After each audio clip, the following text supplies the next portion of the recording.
We start this story with everyone in class praising Kain for being the perfect boy. Kain is at the top of the class, a star athlete, and every girl's crush. But no one knows Kain is hiding a deep secret. He's been reincarnated, and this time, he's not planning to play fair. Navigating school and a second life makes everything super easy for Kain.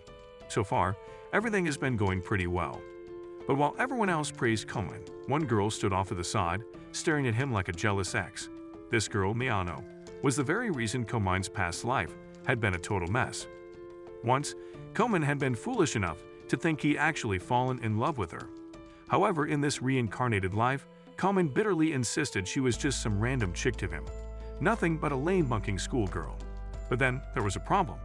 Anytime Bro took one look at Miyano and saw how cute she was, he couldn't help but feel like he was falling for her all over again.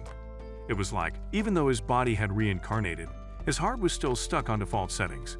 Miyano caught Kain staring at her like a total dummy and asked if he had something to say. Kain's tongue slipped, and he nervously blurted out that he found her really cute. Miyano and the rest of the class froze in shock when they heard this. Everyone immediately assumed Kain was confessing to Miyano. But just like in his former life, Miyano responded coldly with a simple thanks, then asked if that was all he wanted to say. Before Kain could get another word out, she casually walked back to her seat like nothing had happened. It was just as Kain had expected. Not even a stronger, new Game Plus version of himself could shake this girl's chill. She was the real Ice Queen, and Kain was determined to break her. He swore on his second life that this time he would just get her to acknowledge him. He'd conquered her. So to do that, the next day Kain unexpectedly ran into Miyano, and the first thing he did was compliment how cute she was. As if that wasn't enough, he helped her with the garbage she was carrying, tossed it into the bin, and then complimented her again on how cute she looked. He started overdoing it big time. At one point, he even noticed a hairpin in her hair, and blurted out how super cute it looked on her. That was it. Miyano snapped and yelled at him to shut the heck up. Kain was stunned. He had only complimented her. But the girl just stormed out of the classroom. Because of this, one of Kain's friends scolded him, saying it was his fault Miyano lost it. She told him he had overdone it and gone too far with the compliments. That made Kain remember his past life. He remembered the day he first confessed to Miyano, and how her response was to coldly ask if his brain was even intact to confess to her. Miyano had reminded him of all the horrible things he'd done to her. She listed everything. How Kain had slapped her, flipped her skirt, and even called her ugly. Kain had tried to explain that he did all of that because he liked her and didn't know the best way to express his feelings. Still, Miyano made it pretty clear that she would never love a guy who had done such awful things to her. She even joked that if Kain was really that serious about her, then he could go take his own life, redo everything from the beginning, and maybe then she'd consider giving a scumbag like him a chance. Back in the present, Kain thought that this time around, he should be honest with her from the very start. Even his friend advised him to pace himself better. With all this, Kain realized that if he kept going the way he was, Miyano was just going to end up hating him all over again. Frustrated, Kain felt like his head was about to explode, wondering why understanding a girl was harder than quantum physics. The following day during PE, Kain noticed Miyano breathing heavily and running like she just did BBL. Knowing that Miyano didn't have much stamina, Kain remembered that in his past life, she had once fainted during PE class, so he figured it might just be that day. Just as he had predicted, Miyano started feeling dizzy and was about to kiss the ground, but Kain caught her just in time. He recalled that this particular accident he had just prevented was supposed to be brutal, one where she hit her head and got hurt pretty badly. So he carried her on his back and informed the teacher that he was taking her to the infirmary. In no time in the infirmary, Miyano suddenly jerked back to consciousness. The teacher, noticing she was awake, told her that she had anemia and asked if she had been eating properly. But Miyano wasn't interested in the medical interrogation. She was only curious about who had carried her to the infirmary. She thought deeply and could only remember being carried on someone's back. A guy, she figured, must be very kind and reliable, but she just couldn't put a face to the image. The nurse eased her worry, saying she remembered the person's name written on the back of his shirt, and then told her it was Kain. Miyano's eyes widened in disgust when she heard this. She immediately took back everything she'd said about him being kind and reliable. The following day at school, Kain was trying to get something off the shelf when Miyano approached him. She intended to thank him for carrying her to the infirmary, but she just didn't know how to start the conversation. When she finally gathered all the courage in the world and blurted out the thank you, Kain was distracted by another guy asking him about a movie on Netflix called The Ghost Special. Watching Kain talk with the guy, Miyano felt totally ignored. That was something that had never happened before. Normally, it was the reverse. Kain would talk to her so much to the point of annoying her. Miyano couldn't understand why she was getting pissed at the fact that Kain had ignored her. But the fact that she didn't understand didn't stop her blood from boiling in anger. Even worse, throughout the day in class, Miyano noticed that Kain had been chatting with other girls and paying her no attention. This enraged her to the point that she couldn't hold it in anymore. So she walked right into the middle of their conversation, clearly showing how displeased she was. Kain and the random girl he was talking to were both shocked by Miyano's weird behavior and asked if something was the matter. But Miyano just ran away instead of replying, leaving them wondering what that was all about. Another girl then commented that the Yander must be jealous of seeing Kain talking to other girls. Later that day in class, Kain spotted Miyano sitting beside a girl, but he also noticed her head was bowed against the desk. That made him figure Miyano was still pissed about what had happened earlier. So he put on a puppy dog face, approached her, and started teasing her for acting so jealous. Kain claimed the reason he didn't talk to her was because he thought she wasn't a fan of his type of chat, but he was glad he was wrong. However, while he spoke, Miyano lowered her head onto the desk, trying to hide her true feelings by muttering to herself over and over again that she wanted him to shut up and that she hated him. But deep down, she enjoyed it. Over the weekend, while studying in her room, Miyano tried her best to concentrate but found it difficult. Her thoughts kept drifting to Kain. Frustrated, she shook her head multiple times, annoyed that she couldn't even focus in the comfort of her own home.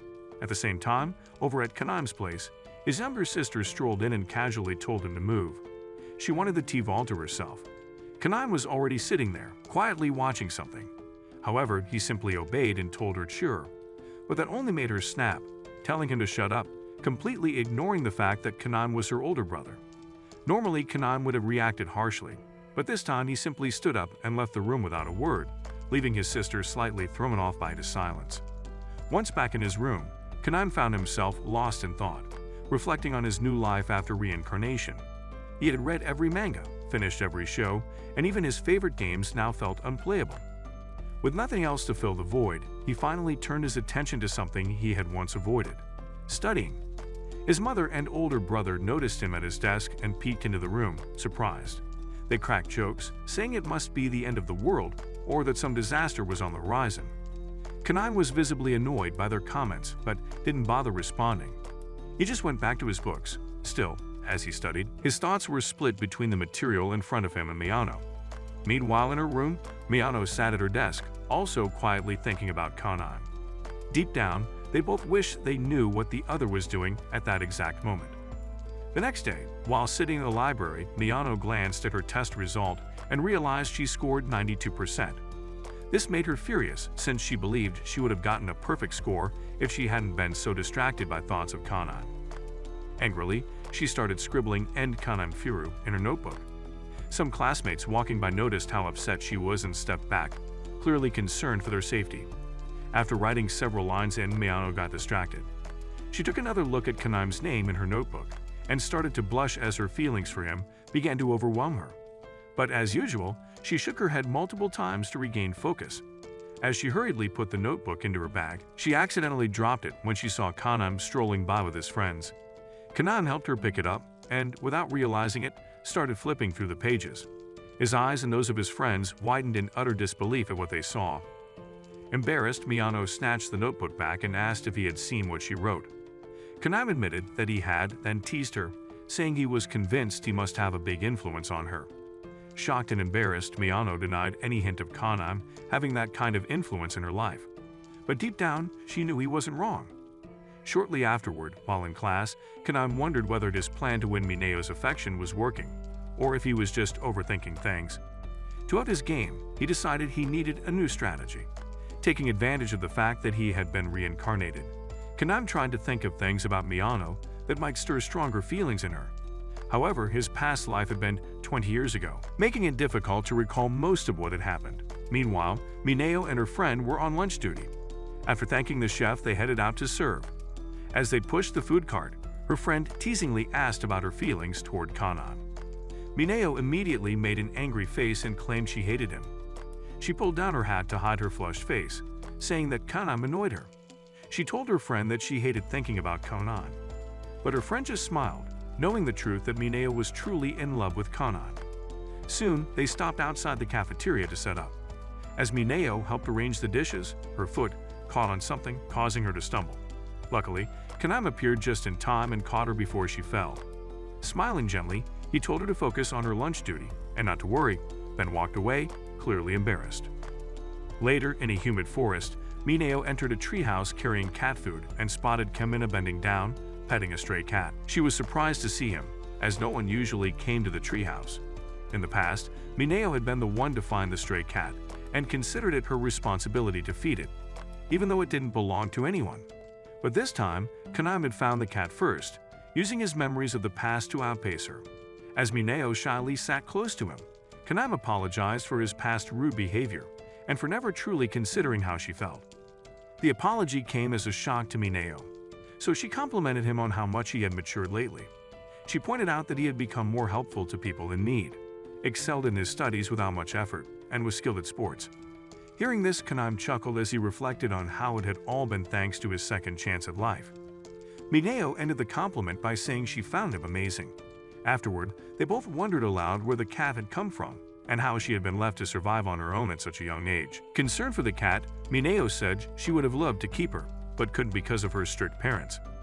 Kain also admitted he couldn't keep her, as he and his parents lived in an apartment. After a moment of hesitation, they decided to care for the cat together, making it their secret. Several days later at school, during break, one of Kain's homies invited him to play Smash Bros after school, but Kain declined, saying he had something to do. Disappointed, his classmates called him a party pooper. The girls, seeing what had happened, exchanged glances, sensing there might be love in the air. They had noticed that lately Mineo was a bit more jumpy than usual, and that Kain frequently disappeared as soon as break started. Curious, they wondered if the two might be secretly dating. This thought excited them. Determined to find out, they decided to investigate by secretly trailing Kain. Their search led them outside, where they found Kain and Mineo quietly petting the cat. They were stunned at first, but then amused. They whispered, giggled, and gossiped for a bit, but eventually decided to let the pair enjoy their time with the cat undisturbed. Mono eagerly cuddled the cat they had given the pet name Coco, but her excitement caused the cat to squirm away in fright and dart off, clearly annoyed. Mineo was confused and had no idea why the cat would react that way, but Kain just chuckled softly and reminded her that cats were easily startled when approached too quickly. He said cats and humans behaved the same way in that sense, something Mineo had once mentioned to him herself. So Kain then decided to show her how to interact with the cat gently. He demonstrated how to hold out her hands slowly and stay still, letting the cat decide on its own. Kain leaned his head in for practice and asked her to pet him. Mineo hesitated, but eventually ran her hand over his head. Then he wanted her to scratch his chin. When she hesitated again, Kain told her that only when the cat started playing with her would she truly have made a new friend. Following his advice, she watched as the cat sniffed her hand, seeming to accept her. Mineo tried his technique, extending her hand calmly. The cat moved closer, purring as she gently scratched its chin. Delighted, she realized the cat truly liked her now. When she looked at Kain, she noticed the satisfied look on his face. That made her feel completely embarrassed as she thought about the things she had just done with him. Later on, Mineo and Kain went to visit Coco, only to find a group of boys playing with her. The sight triggered a pang of sadness in Mineo. On getting to her apartment, she slumped down on the stairs, angry over how those boys had stolen Coco's attention. Kain then mentioned that one of the boys had actually taken Coco in and was now keeping her at his house. That only made Mineo feel more jealous. Despite her gloomy mood, she murmured to herself that maybe it was for the best. Perhaps Coco would be happier living with him. Sensing how upset she was, Kain decided to lift her spirits by taking her to a candy shop. Feeling a bit rebellious, Kain splurged and spent an entire 100 yen on snacks. He picked out 2 sweet drinks and told Mineo he was stress eating. She blinked, confused, not knowing what that even meant. Kain then handed her one of the drinks, and she asked him to open it for her. Kain confessed that his family didn't allow him to buy sweets on the way home and asked her to keep it their little secret. Mineo took a sip, and, with a small smile, said it could be one more secret added to their growing list. But this time, she hoped no one would find out about it like they had with Coco. As Kain walked home from school that day, he wore a thoughtful, serious look. He reflected on Coco, the cat he and Miyano were secretly caring for. He remembered that in his past life, that same cat had been the one his neighbor Kandu once kept, which had inspired him to pursue veterinary school. Kandu ended up becoming a vet, while Kain's older brother ended being a deadbeat, doing nothing with his life. But now, Kain felt like things were starting to change. Originally, Kandu was supposed to adopt Coco, but it didn't happen because he and Miyano had decided to secretly care for the cat. At the same time, Kain realized that by putting in more effort and rising to the top of the class, he could knock the usual top student down to second place. That shift might even cause the guy to lose his drive or stop studying hard altogether. It became clear to Kain that everything he did in this second chance at life was slowly rewriting what was supposed to happen. A quiet thought crept in: maybe, if things kept changing like this, he and Miyano could end up married someday. Caught up in that hope, Kain hurried over to meet Miyano, with a bright smile on his face. He felt genuinely happy with how things were going between them. Noticing his upbeat mood, Miyano asked if something good had happened. Kain smiled and confessed that just thinking about her made him feel happy. He added that being with her filled him with excitement, and to him, her presence was nothing short of a miracle. Embarrassed, Miyano snapped at him to be quiet, while their classmates watched from the sidelines, convinced that nothing between the two had changed at all. Before long, Miyano reflected on how she used to be fine alone until Kain entered her life. As she sat quietly in class, focused on her writing, a group of girls came over, clearly excited to chat. They asked if she knew that Kain was quite the charmer and had a lot of girls interested in him. The question irritated Miyano. Miyano quickly assumed the girls were just jealous of her friendship with Kain. Situations like this were exactly why she usually preferred being alone. But to her surprise, the conversation took a turn. The girls suddenly became supportive, saying she and Kain actually made a great match. They'd even joked that they'd cheer her on if she admitted they were a couple. One of them went so far as to call their relationship sacred, the kind of bond they looked up to. The compliment took Miyano by surprise, leaving her slightly uneasy. She eventually responded to the excited girls, telling them that Kain was the kind of guy who acted kindly toward everyone. She added that he was also the type who might call any girl cute. But the girls quickly reassured her that Kain didn't hand out compliments so easily. He only ever said that to her. Just then, as he sat with the boys, Kain glanced her way and gave a casual wave. But instead of returning the wave, Miyano remained deep in thought, replaying what the girls had said about Kain, only calling her cute. Meanwhile, Kain's friend noticed that Miyano hadn't responded to his greeting and asked if he had done something to upset her again. Kain let out a frustrated sigh, genuinely confused and unable to figure her out. A few days later, in Critter Junction, players found themselves immersed in a peaceful valley where they could take part in fun activities and form heartwarming bonds with lovable critters. Launched in the early 2000s, the game broke through traditional gaming stereotypes, becoming a massive hit among girls and proving that video games weren't just a pastime for boys. The classroom buzzed with excitement over the game. It felt like everyone was talking about it. Some even joked that it was so popular, even the cats were in on it. Everyone, that is, except Miyano. She sat in quiet frustration, unable to join the fun because her parents didn't allow her to play video games. Her classmates were shocked to learn she wasn't part of the Critter Junction craze. Later that day at home, Kain was rummaging through a drawer in his younger sister's room. His younger sister walked in, clearly irritated, and demanded to know why the heck he was all up in her space. Kain didn't respond and kept searching. After a moment, he finally found what he'd been looking for. It was a small, long-forgotten video game from Kain's childhood. He had picked it up years ago at a flea market, and now he brought it to school with Miyano in mind. The game was simple, centered around raising a pet, and had been quite popular a few years back. Thinking it might be a good introduction for her, Kain offered it to Miyano with a warm smile, hoping she'd enjoy it. Miyano thanked him, examining the game with a curious look.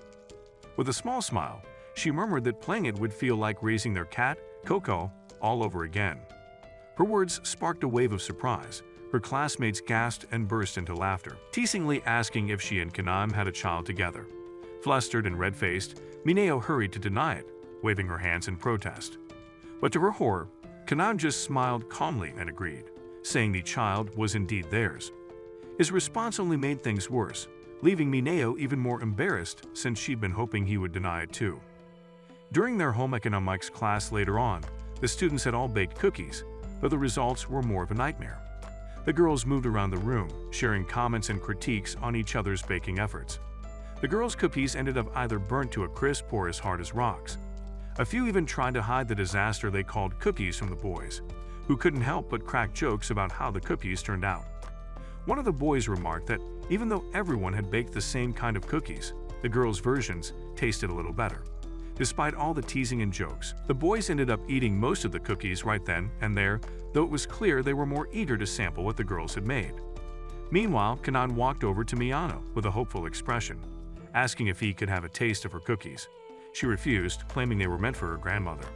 Still, Kain wasn't ready to give up.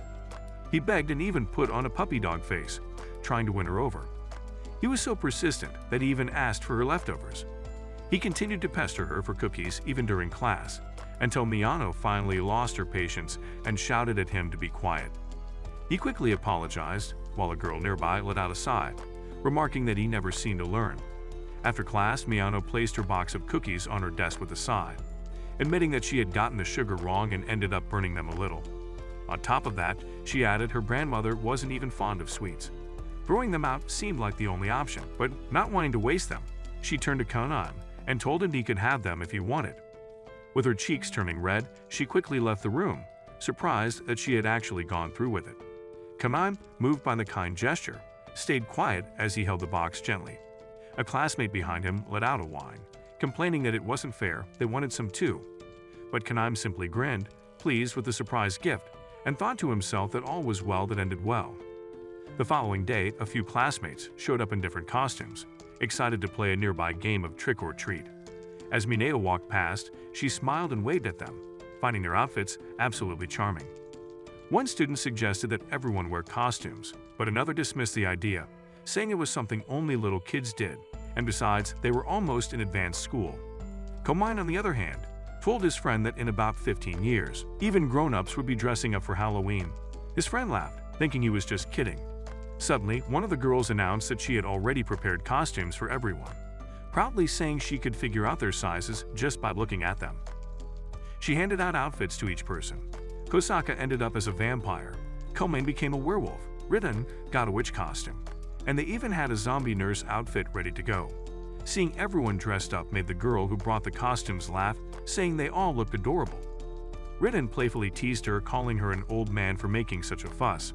Meanwhile, Kain was busy looking for Miyano, who flat out refused to put on a costume.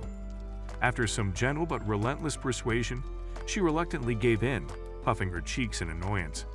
Miyano eventually slipped into a cute Catwoman costume and walked over to Kain, who was in the middle of a game with some friends. As soon as Kain turned around and saw her, he was taken aback by how cute she looked. Embarrassed, Miyano yelled at him to be quiet, thinking to herself that this reaction was exactly why she didn't want to wear a costume in the first place. From a distance, their classmates chuckled, joking that the two of them looked like a cat and dog couple. At school, a boy suddenly remembered he'd left his homework at home and asked Kain if he could copy his. Kain calmly told him not to stress and reassured him it was just self-study for the first period anyway. The boy, a bit confused, asked how he knew that. With a smirk, Kain confidently claimed he'd seen it in a prophetic dream and added that the teacher wasn't coming in today.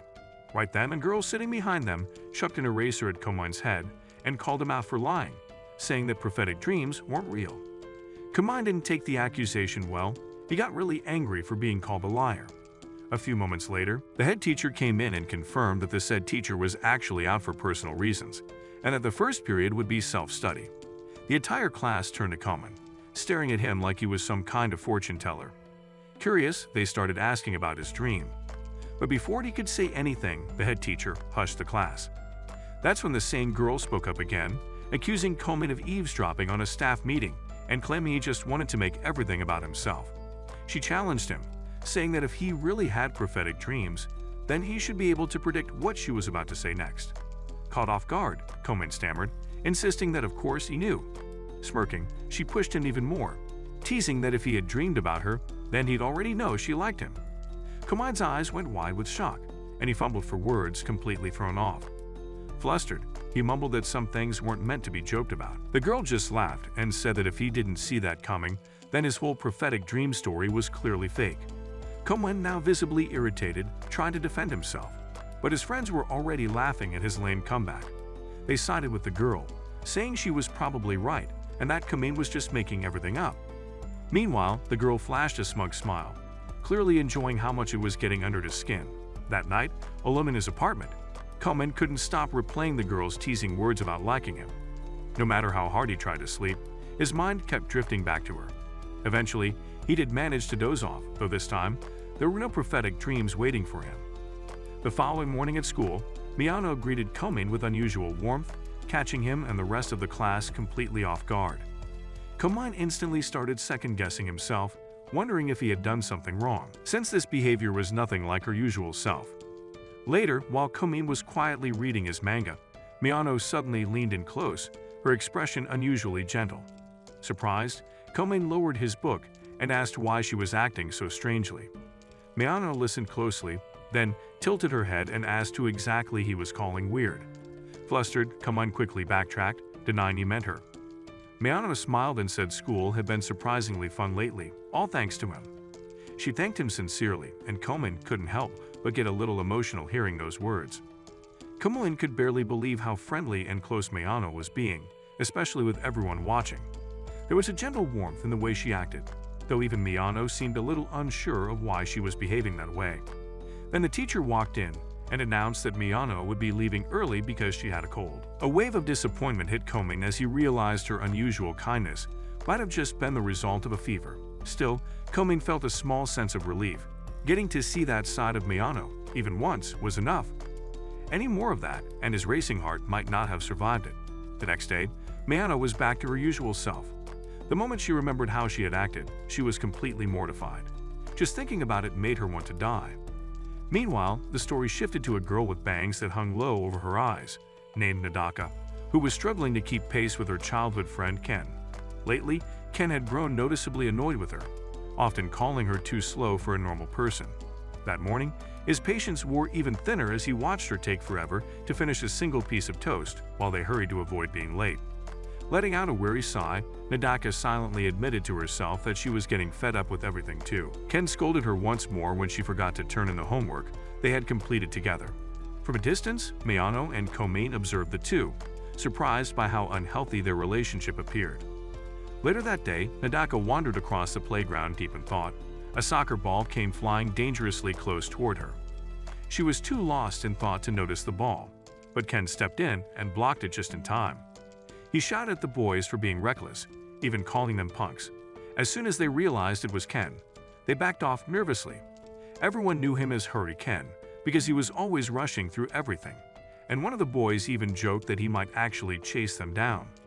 Kain turned to Nadaka, scolding her for zoning out before asking if she was all right. His unexpected concern brought a small smile to her face and warmed her heart. She told him she thought it was sweet of him to care. Embarrassed, Kain quickly brushed it off, saying it was something anyone would have done, though deep down, he knew he just couldn't stop himself from looking out for her. Flustered, he awkwardly added that he didn't mean he was watching her all the time, tripping over his words as he spoke. She let out a soft giggle, finding his clumsy attempt to cover up his concern surprisingly cute. Trying to save face, he grumbled that she really needed to stop being so slow, since she always ruined the mood. Still, he couldn't help but admit, at least to himself, that there was something oddly charming about her innocence. Later on, Kain watched with growing irritation as Nadaka leisurely ate her ice cream. She insisted it was because it tasted good, but Kain didn't care about the flavor. His frustrations stemmed from something else entirely. Suddenly, Nadaka handed Kain her ice cream, asking him to hold it for her and then darted off to the restroom. Kain let out a sigh, wondering how he always got dragged into these kinds of situations and thinking about how unpredictable she could be. At that moment, a girl walking by giggled and commented on how cute they looked together, which only made Kain more annoyed. He shot back that people would probably start calling him her babysitter, though deep down, he knew he was always looking out for her.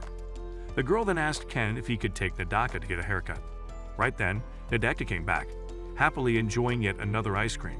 Kain frowned, irritated that she was once again eating more ice cream than she should. But Nadaka, unfazed, explained with a smile that she'd grabbed a second cone just to taste another flavor. She handed him the first one and told him to finish it, which left Ken unexpectedly flustered. After all, it was technically an indirect kiss. He tried to shake it off, telling himself they used to share things like this as kids. Still, something about it felt different now. Right then, Nadaka tripped and fell forward, landing flat on the ground as her ice cream splattered across the pavement. She looked heartbroken, and Ken let out a sigh before offering her the cone he was holding. Grumbling, he said this sort of thing always happened, because her hair was constantly falling over her eyes and blocking her vision. As he gently pushed her messy bangs aside, he found himself unexpectedly stunned by how soft and innocent her face looked. In the end, Ken gave up on the whole haircut idea, deciding to let her keep her untidy hair. He even treated them to another round of ice cream, stealing a quiet, fond glance at her while she stayed blissfully unaware. A few weeks later, Ken noticed Nadaka in his neighborhood, and an annoying blend of frustration and anger bubbled up at the thought of her living nearby. As fate would have it, he accidentally ran into her, causing her to stumble and fall. At that moment, his mother showed up, gave Ken a smack on the head, and ordered him to apologize immediately. Feeling embarrassed, Ken muttered a quiet apology, while Nadaka returned to caring for her flowers, a bag of gardening tools sitting beside her. Still irritated, Ken walked past again and tossed a small rock into her flower bed, startling her. Moments later, a bunch of brats came running through and began stomping all over Nadaka's flowers, loudly claiming they had the right to play wherever they wanted. But Nadaka calmly spoke up, gently reminding the brats that the flowers were living things too. Growing more irritated, Ken stepped in and firmly told them to stop wrecking things that mattered to others. The kids, scared by his tone, quickly ran off. Nadaka followed after Ken with a soft smile, trying to express her gratitude. Flustered, Ken brushed her off, pretending his actions had nothing to do with her, though her quiet thanks lingered with him. Afterward, Ken couldn't help but see his neighbor as a constant bother, and had no clue what she or her family wanted from him. When Ken's mother heard that he had made the bunch of brats who messed with Nadaka's flower cry, she lost her patience, scolded him sharply, and told him he wouldn't be allowed to eat dinner until he learned how to treat others kindly. Feeling frustrated, Ken stepped outside, muttering to himself that his behavior was in his genes. Nearby, Nadaka sat quietly and gave him a gentle wave, offering a warm smile as she handed him a glass of water. Instead of calming him, it only made Ken more annoyed. He snapped at her, demanding to know what she wanted, but she gently offered him some bread, concerned he might be hungry. He told her to quit worrying over him, claiming he was perfectly fine by himself. Nadaka, clearly hurt, explained that his mother was only upset because she had caused problems for him, and she offered a quiet apology. Caught off guard, Ken insisted he hadn't defended her on purpose, but Nuka's grateful expression softened him, and he ended up giving her a shut-up call. Meanwhile, inside the house, Ken's mother criticized Nadaka's mom for pampering her son too much. But Nadaka's mother calmly explained that Ken had actually been standing up for Nadaka, protecting her flower bed from the local troublemakers. Upon hearing this, Ken's mother had a change of heart, realizing her son wasn't as bad as she thought, and promised to make it up to him later. Meanwhile, elsewhere, a girl named Takako admired her friend's stunning dress, thinking she looked absolutely adorable. Her friend, Riken, feeling a little self-conscious, grumbled to Takako that she wasn't some kind of doll to be dressed up. But Takako, still beaming, insisted that she looked cute. The two girls had been close since they were kids and were also distant relatives. Takako casually mentioned that Riken should try wearing dresses like that more often. Riken, however, hesitated, admitting she probably wouldn't look good in them. Takako went on to share her dream of becoming a makeup and costume artist for stage performers. She even mentioned that she hoped to marry an actor one day, which explained why she was always using Riken to practice her makeup skills. Still, Riken didn't really get why Takako always chose her as the model. She told Takako that she was pretty enough to model for herself, which made Takako laugh as she waved the comment away. When Riken glanced at the clock and saw it was almost time to go, she headed to the next room to change out of the dress. Left by herself, Takako paused, suddenly feeling a little unsure about her own appearance. Just as Takako was quietly doubting whether she could pull off an outfit like that, Riken knocked to say goodbye and accidentally walked in. To Riken's surprise, she found Takako wearing a beautiful dress. The two of them froze in shock. Feeling a little embarrassed, Takako remarked that they were just side characters in the bigger picture, never meant to be the stars. Kain and Miyano were strolling along the road when they noticed an elderly woman struggling with a heavy bag. The woman, who looked more like an old rat, turned out to be Miyano's grandmother. Miyano hurried over and offered to take the heavy bag from her grandmother. She then turned to Kain and mentioned she'd be dropping by her grandma's place before heading home. Meanwhile, her grandmother gave Kain a curious glance and asked why he was just standing there doing nothing. She questioned Kain, asking if he truly intended to let an old lady carry her own bag. Taken aback for a moment, Kain gave a small nod and took the bag from her. The grandmother, half joking, said she'd find some way to repay his kindness, or at the very least, offer her thanks. With that settled, the three of them made their way to Grandma's house together. Once they arrived, Grandma served tea to both of them, and Miyano politely poured a cup for Kain. As they settled in, Kain asked if her grandmother lived by herself. Miyano softly explained that things weren't exactly smooth between her grandmother and her mother. Kain, looking confused, pointed out that they were family, so why didn't they live under the same roof? The elderly woman chuckled and said the thought of giving in to her daughter sent chills down her spine. She went on to say that she had lived in that house with her late husband for many years, and it suited someone like her, a retired soul content with a quiet life. Then, with a mischievous smile, the granny asked how far the two had gotten, and if they had at least smooched yet. Caught completely off guard, Miyano did a spit take, accidentally spraying her tea all over Kain's face. Flustered and red-faced, she hurried to find something to clean it up, while Kain did his best to remain calm. She came back just a few seconds later, and immediately leaned over to help clean Kain up. But just as she was doing that, the meddlesome old woman, who always enjoyed stirring up trouble, gave her a little shove toward Kain. Miyano lost her balance and accidentally kissed Kain on the cheek. Her grandmother, watching with amusement, whispered that it was springtime for fools indeed. Embarrassed, Miyano quickly apologized to Kain, whispering that the crazy old witch seriously needed psychiatric help. Kain, however, couldn't help but smile to himself. He was thoroughly enjoying the granny's antics and silently crowned her the goat. A quiet laugh escaped him, which only made Miyano's face flush with frustration as she barked at him to get out of her sight. That evening, Kain sat at the dinner table across from his sister, Bun. She kept making faces at him, clearly thinking he was disgusting. Sensing the tension, their mother glanced between them and asked if everyone had finished eating. Kain responded that he was full, then casually called out his sister's name to catch her attention. When Bun asked why he was calling her, Kain confidently asked if she had ever been kissed before, leaving her stunned. Before Bun could respond, Kain added that he had already experienced a kiss himself, which made Bun recoil in even greater disgust. The following day at school, Kain noticed Miyano standing near the lockers and paused for a moment. The girls surrounding Miyano encouraged her to go talk to him, but Kain swiftly looked away, deliberately avoiding eye contact. This sparked murmurs among the group, as they began to wonder if he was intentionally ignoring Miyano. Refusing to be ignored, Miyano rushed over, grabbed Kain's hand, and demanded to know why he was avoiding her.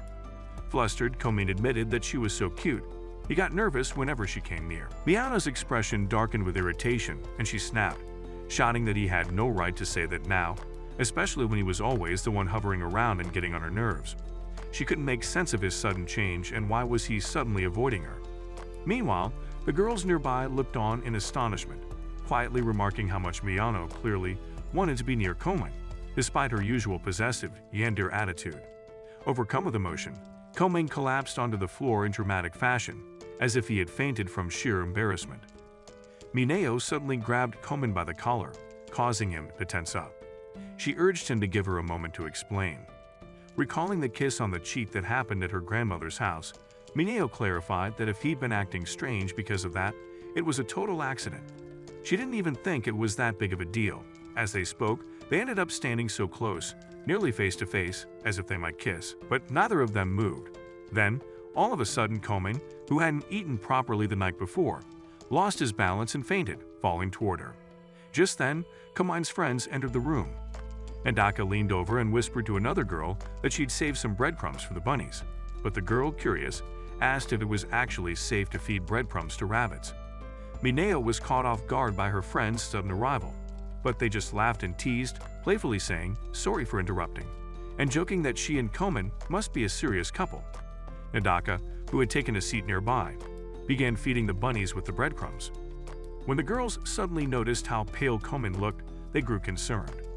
One of them guessed he might be starving, prompting them to start searching for something he could eat. One of the girls then asked if there was anything Kain could eat. Nadaka, who had some breadcrumbs for the bunnies, and another friend hesitated for a moment, unsure about feeding some of the breadcrumbs to Kain. But in the end, they figured a small amount wouldn't do any harm and decided to go ahead. She gently placed some breadcrumbs into Kain's mouth, and the girls let out a sigh of relief when they saw Kain begin to chew on them unconsciously. One of the girls chuckled and remarked that Kain looked a bit like a rabbit while nibbling on the crumbs. Miyano smiled under her breath and had no idea when she said Kain was kind of cute. Her friends overheard her calling Kain cute and gasped, making Miyano blush. When her friends continued to tease her, calling her the greatest yandere in history, Miyano angrily protested, asking them to stop it already. Meanwhile, Kain had a dream. In it, he saw a concerned mother watching her daughter sit nervously at a desk. The daughter was getting ready for her wedding, but she seemed uncertain about going through with it. Kain mentioned to the mother that he was on his way to a wedding as well, which led her to ask if he was the one getting married. He told her no, but the curious woman gave his white suit a suspicious look, thinking he might be hiding something. Still, Kain assured her with confidence that he wasn't even invited to the event. Kain suddenly showed up at the ceremony, bravely declaring to everyone that he had been waiting for this moment. However, Miyano was outraged and shouted for someone to get him out of her wedding. As the crowd began to pull Kain away like an uninvited guest, he shouted in protest, saying he wished he had never met Miyano. Yet, when he caught sight of her in her shimmering white wedding dress, he couldn't help but think she looked stunning. Back in reality, Miyano shook Kain awake, pulling him out of the dream. As he slowly came through, still groggy, he blinked in confusion and absent-mindedly whispered that Miyano was beautiful. Miyano and her friends stood frozen stunned. Miyano stuttered, asking if Kain truly meant what he said. Meanwhile, her friends whispered among themselves, saying that Kain had finally admitted it.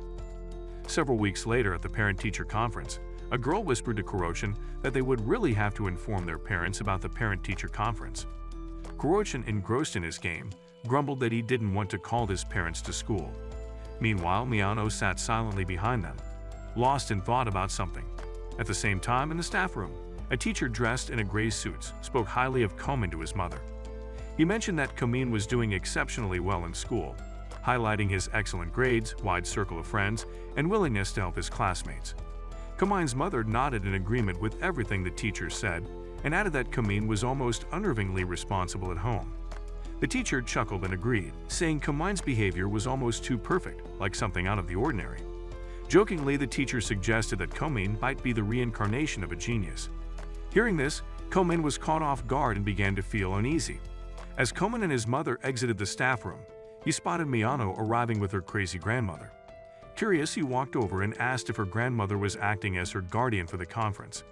Miyano stayed silent, but her grandmother spoke up, explaining that Miyano's mother was colder than ice, so she had stepped in instead. Turning to Kain, the grandmother firmly told him to come help her with cleaning the next day. Kain was caught off guard and slightly irritated, as he wondered how the old geezer could just assume he had nothing better to do. But then the granny leaned in close and whispered sharply in Kain's ear, telling him not to complain. In a quiet, knowing voice, she asked if he had already forgotten. At her words, Kain suddenly recalled the kiss incident. His face turned red, and he reluctantly agreed to help. Miyano and her grandmother burst into laughter, and the old woman muttered that Kain was a simple boy, surprisingly easy to motivate. The following day, Kain showed up at Miyano's grandmother's house, where the elderly woman was complaining about the piles of old antiques and books her late husband had left behind. She said the memories of him were all she needed. Those dusty relics were just an eyesore to her. With the books stacked onto a cart, Kain pushed it forward with fierce determination, though he looked like he might soil his pants at any moment. Miyano backed him up from behind, offering whatever help she could. After a tough and clumsy effort, they finally hauled everything to the store, only to be told the items didn't hold much value. Still, the shopkeeper couldn't bring himself to turn down Miyano's courteous request, so they headed back with a small amount of cash in hand. When they returned home, Grandma took one look at the modest sum and scoffed, saying all that effort had been for nothing more than pocket change. The grumpy old hag complained that they clearly had no clue how to negotiate. Kain offered a sheepish smile and gently told her she was being a little too harsh. Still, the granny stood her ground, insisting that the tiny payout wouldn't do anything to fatten up her pension. As the evening crept in and Kain was getting ready to head out, Grandma casually dropped the bomb that she had already told their parents they'd be spending the night at her place. Kain and Miyano shot each other's stunned looks, instantly realizing there was no easy escape from this setup. Later that night, Kain was taken aback to find himself sharing a bed with Miyano, who lay facing the other way. He remembered Miyano's grandmother's firm response when they had asked for separate rooms. She had flatly refused, calling them spoiled brats for even making such a request. The two of them were still surprised at the old woman's unexpected decision. Suddenly, Miyano softly called Kain's name, and he turned his attention to her. She asked if he had ever found his parents annoying. Kain figured she was referring to the recent parent-teacher meeting, and told her that he honestly hadn't felt that way. He believed he had grown more mature, and the things his parents did didn't really bother him anymore. He then asked if her parents ever bothered her. Miyano paused for a moment before quietly admitting that she hardly talked to her mother. She explained that her mom, a single parent, was constantly caught up with work, and she didn't want to trouble or burden her. After a brief silence, Miyano opened up about her own goal and shared it with Kain. She explained that she pushed herself to study hard because she wanted to succeed. Miyano reflected on how she tried to do well in school so her mother wouldn't have to stress about her. But recently, she admitted, studying on her own had started to feel exhausting, especially when she saw Kain spending time and having fun with his friends. Noticing how down Miyano looked, Kain suggested they spend some time together the next day. He mentioned that they had a bit of money, and with it, they could play games, watch movies, or just do anything they felt like. Miyano's face instantly brightened with excitement, and she gave him a heartfelt thank you for the idea. The following day, Kain and Miyano went to the arcade to hang out and have a good time. They tried their luck with the claw machine full of teddy bears, checked out some creepy artwork that totally freaked Miyano out, and wrapped it up with a movie that got Miyano a little emotional.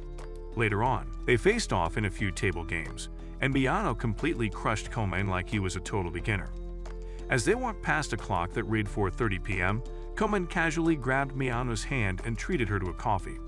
Seeing how much Kain was enjoying himself, Miyano couldn't help but ask if guys always managed to have this much fun and still keep their grades up. Kain explained that he usually studied in advance, though he admitted it wasn't something he did all the time. After their coffee break, Miyano pulled out the feeding game Kain had given her earlier and began playing with it. Kain was a bit taken aback by how large the game looked in her hands and remarked that she really seemed to take good care of it. Meanwhile, back at home, Miyano's grandmother was eating dinner by herself when she was suddenly struck by a severe heart attack. Cold sweat broke out across her face as the pain hit her hard. Later that day, after an exciting time at the arcade, Kain and Miyano strolled home side by side, feeling cheerful and finally at ease. However, as they neared Miyano's grandmother's house, they noticed an ambulance parked out front. Miyano stood frozen in disbelief before suddenly dashing ahead, where she saw paramedics already assisting her grandmother. Kain followed, doing his best to comfort her, insisting that the elderly woman would be all right. But Miyano, overwhelmed with worry, lashed out, demanding how he could possibly know that. In the chaos, the game slipped from her grasp, hit the ground, and shattered. Lying on the stretcher, Miyano's grandmother caught sight of her granddaughter's anxious expression. The old woman then assured Miyano that the paramedics had said it was just a mild seizure, and kindly asked her not to make a fuss about it. Both Kain and Miyano were taken aback by the news, but also felt a sense of relief. Miyano offered to go with them, but the medics firmly told her to remain at home. Just then, Miyano's hot milf arrived, visibly upset. Her expression was stern as she demanded to know where Miyano had been, reminding her that she was responsible for watching over her grandmother that day. Kain stepped in, trying to explain the situation, but Miyano's mother coldly brushed him off without a second thought. She continued to lecture Miyano, scolding her for neglecting her studies and spending too much time having fun. After a long string of criticism, she firmly ordered Miyano to head home and focus on her schoolwork. As Miyano and Kain parted ways, her mother gave Kain a scornful look, warning him that dragging Miyano into foolishness could jeopardize her future. The mom emphasized that Miyano was different from other kids and firmly warned Kain from bothering Miyano any further. With those final words, she turned away, following the ambulance as it took Grandma to the hospital. The following morning at school, Miyano sat quietly at her desk, looking distant. A group of girls came over and asked if she wanted to hang out after school, but Miyano politely turned them down, explaining that she needed to study. A short while later, Kain showed up and noticed Miyano's gloomy expression. He asked how she was holding up. In a chilly tone, Miyano replied that if he was referring to her grandmother, she was in stable condition, but would have to remain in the hospital for 3 days. As she began walking ahead, she apologized for breaking the game he had given her. Kain, sensing her sadness, gently asked if she was alright. Miyano turned to him with an expression he hadn't seen before, then finally spoke from the heart. She revealed that her dream was to become a doctor, hoping that one day she could cure her grandmother herself. She went on to explain that in order to reach her goal, she needed to work hard and live up to her mother's expectations, even if it meant being alone. With a hint of sadness, she added that being alone was probably for the best, though her voice shook as she said it. She insisted that she was perfectly fine on her own, and that it was better for her to focus on studying rather than trying to fit in with others. As she struggled to convince herself of the words she was saying, she added that maybe if Kain weren't around, it wouldn't be so painful.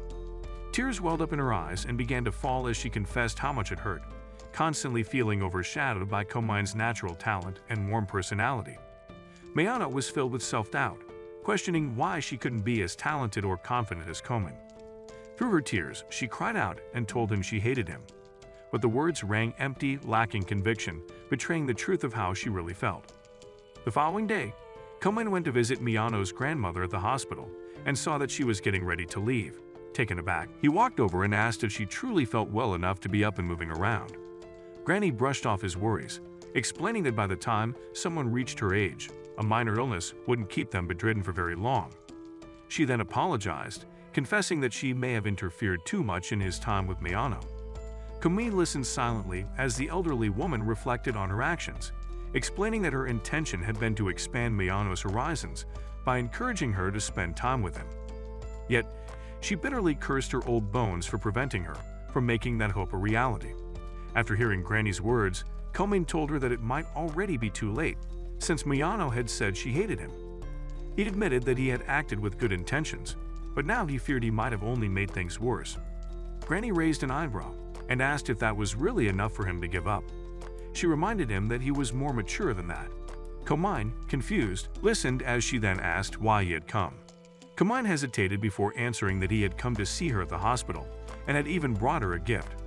However, the old woman called him a fool and then asked the question again in a different way.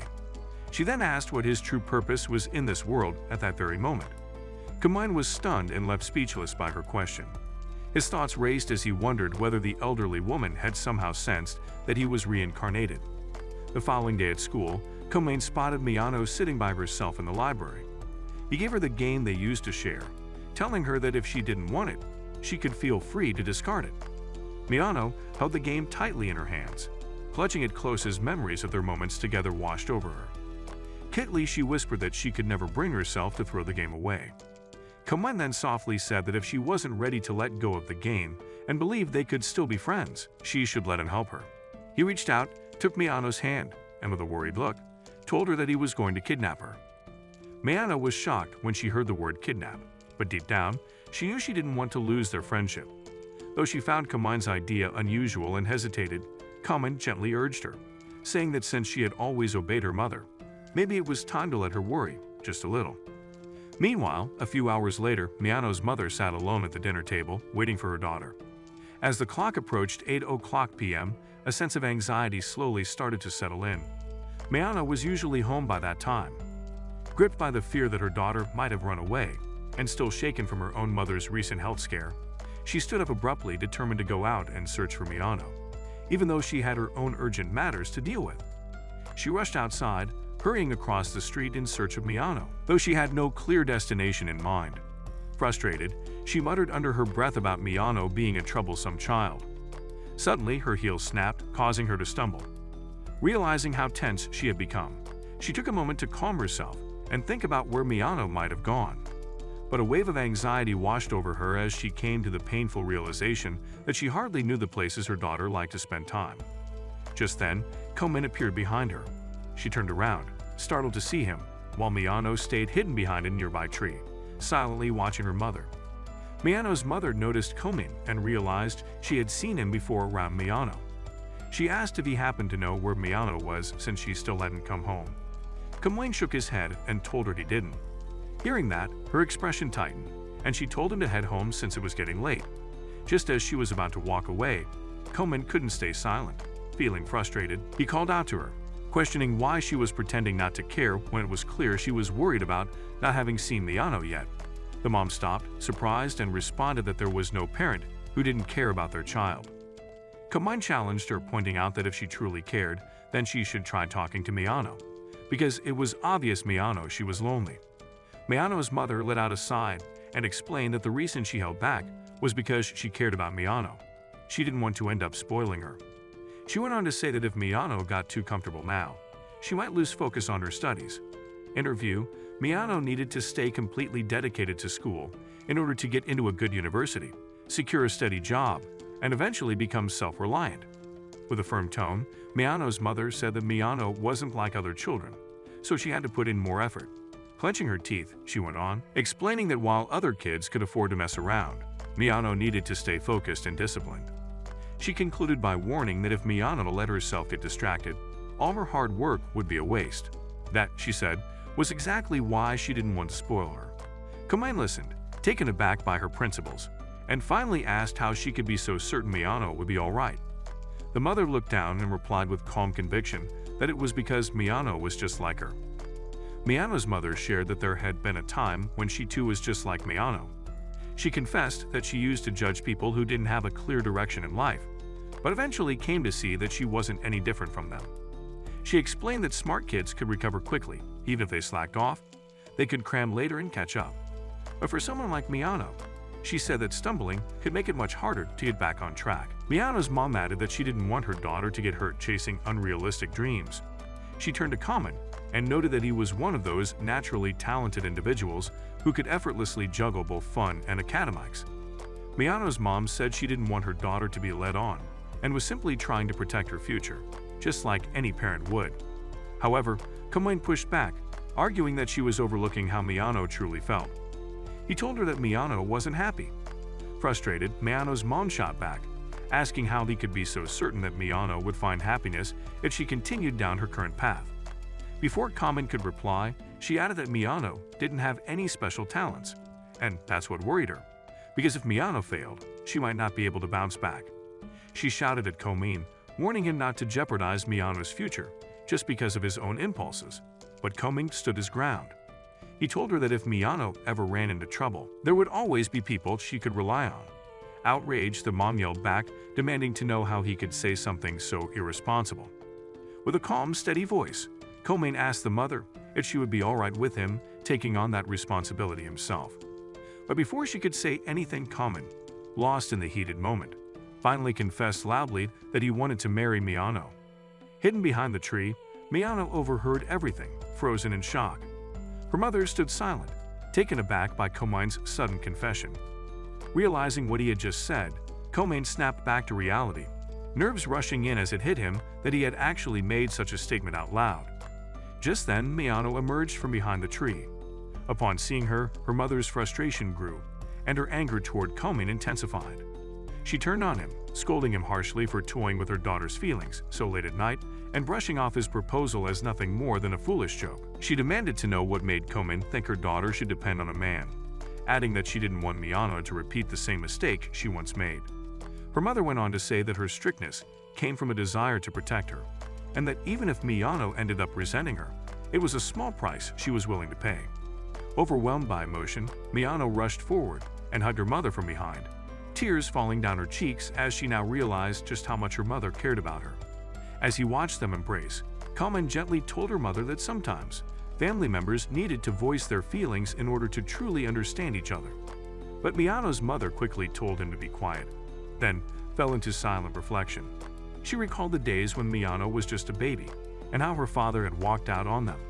As a single mother, she had made up her mind never to depend on anyone and was determined to raise Miyano with that same sense of independence. That was why she often asked herself if she ever broke down, what would happen to both of them. As she held Miyano tightly in her arms, Kain's words echoed in her mind, reminding her that if Miyano ever faced hardship, there would always be people she could rely on. Her expression softened, and at last the mother apologized for trying to handle everything on her own. She admitted that she should have shared her feelings much earlier. The following morning, Miyano's mother prepared breakfast, taking an uncommon day off just to eat with her. Miyano took a bite, but quickly set the food aside. It tasted worse than something scavenged from the trash. That's when she came to the conclusion that cooking clearly wasn't one of her mother's talents. As Miyano got ready for school, her mother hovered nearby, repeatedly reminding her to be cautious, not to forget her handkerchief, and to stay alert for traffic.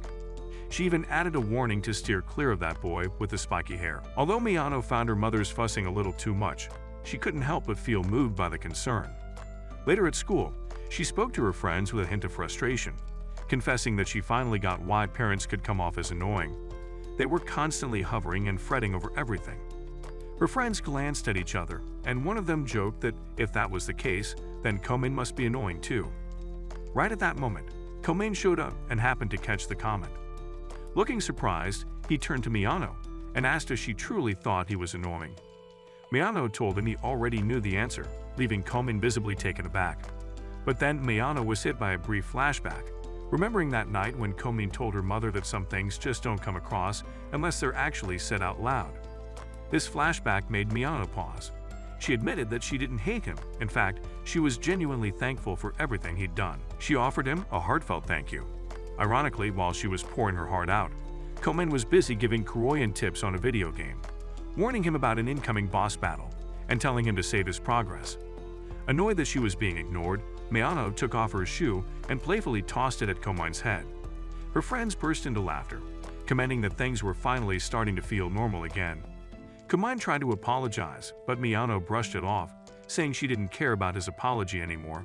A few steps later, she turned back, stuck out her tongue, and teasingly called Kain an idiot with a mischievous grin. Later that day in class, Miyano hesitantly asked her friends for their opinions, if they think Kain truly liked her. Her friends were surprised by the question.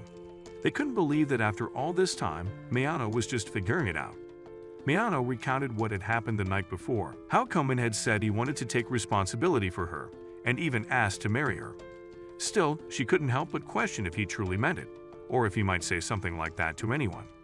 Her friends reassured her, saying there was no way Kain would say something like that to just anyone, and they believed it was his way of confessing. Miyano blushed, wondering if she might actually have a chance with Kain, but she was afraid of ruining their friendship. One of her friends suggested that maybe Kain was simply waiting for the perfect moment to confess. Another friend, Rizz, caught on that Miyano was hoping Kain would take the first step. She dashed off, offering to stir things up and push Kain into confessing. Later on, she stumbled upon Kain muttering to himself like a lunatic, frustrated and complaining that Miyano's feelings for him didn't seem to be getting any stronger. Irritated, Rizz didn't hold back. She flat out called Kain a numbskull and said that if he couldn't recognize the obvious signs of affection, he had to be either blind or just plain dumb. Once she'd cooled off, Rizz joked that as a self-proclaimed romance expert, her advice was for Kain to keep attacking Miyano with every Cupid's arrow he had. Kain considered Rizz's advice, but hesitation crept in as memories of his past life and the pain he'd once felt resurfaced. Still, he decided he couldn't let fear hold him back any longer. This time, he was ready to move forward. Turning to Rizz, he asked earnestly how he could win more of Miyano's affection. Meanwhile, Miyano was feeling anxious, hoping Kain would finally make a move, yet nervous that she might be coming off too obvious. Watching the back and forth, Rizz grew increasingly frustrated with the Romeo and Juliet's indecision. Exasperated, she snapped that they should just skip the drama and start dating already. Will Miyano finally have the courage to tell Kain how she truly feels about him? Comment "Love Comedy" if you're eager to find out in our part 2. Give this video a thumbs up if you enjoyed it, and don't forget to subscribe to the channel for more content like this. As always, thanks for watching.